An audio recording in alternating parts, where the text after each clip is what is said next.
Let's just finish this off by cleaning up this plot and saving it. In the first case, I don't have any labels on my axes. That's bad. Let me put some labels on my axis. X label is the way you do this, and in this case I have a very simple label that I want, and the same thing presumably for Y label. That will at least put some labels on. Aren't they horribly small? But they are there. Now I want to improve this plot in general. Let me point out another thing that I want to do. I don't want to have hold on permanently, so let me put hold off after the second plot, and that's going to avoid difficulties in the future. I'm just going to save that. Now, in order to improve the size of the labels and so forth that's involved with this, there are a number of things one can do. And in general, I'm going to do this for many of my plots. And so what I want to do is I want to illustrate the fact that my script, which is called fitting.m, can call another script. And it can call as many scripts as I like. The script I'm going to call, I have in my editor already. It's called plotdefaults. Plotdefaults.m. And here are some mysterious calls that you will find out only by reading the help files in general. By the way, in Octave there's all kinds of help that you can find out by typing things like help, but in general it's more useful to usually to use doc, and so we could do doc, let's say a plot, and it would then bring me to a place in the documentation where the documentation for plot is described. MATLAB has got its own help system, and you can use that to look up various things.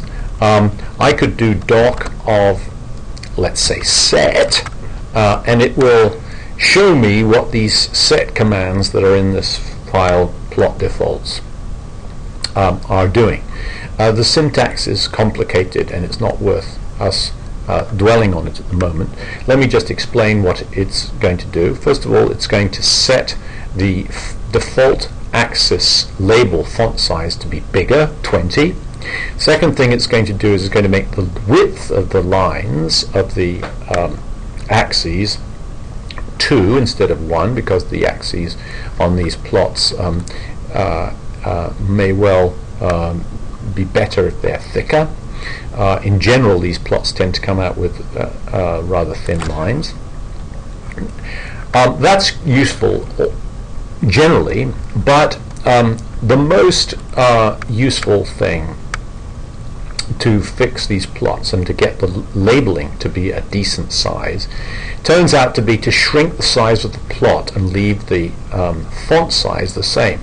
So what this command does is it basically sets the paper units, the paper orientation, and the paper size to be 3 inches by 4 inches, height versus width, and then it sets the paper position in such a way that we aren't writing off the paper. As I said, all of this is subtle and wouldn't necessarily you wouldn't necessarily want to know all the details of this. I'll happily make this file available to you. But all I have to do in order to execute those commands in that file plot defaults is write the command plot defaults, and I'm going to do that before my first plot. So plot defaults should read in that file that I was just looking at, this file, and execute the commands in it. Notice, by the way, comments, very important. Because these commands are mysterious, I put some commentary to remind me what they're supposed to be doing next to them, and the way that a comment is defined is by having a percent sign at the beginning of the line, or actually anywhere else in the line for that matter. Okay, let's save this new file and run it again, and lo and behold, it's run. Probably I may not have set all of the defaults right, because I've been doing a number of things in this Octave session. If I get tired of this Octave session, I've run 25 different commands on it, it's telling me, and I want to start afresh, it's sometimes helpful to start a new fresh session. I can do this very straightforwardly by just saying exit and then starting over again. That's one way to be sure you've got a nice fresh session. One of the nicest things about Octave is it actually still remembers what your commands were, even though you've got a new session. So here is what the plot looks like in the case when I run it with plot defaults executed before any other plotting commands. So the plot defaults needs to happen before anything else. And now what you see is much better, much bigger at any rate, labels on the axes, etc., etc. Things aren't perfect. There's a little y has crashed with the x there, but anyway, you can tweak around with those to your heart's content.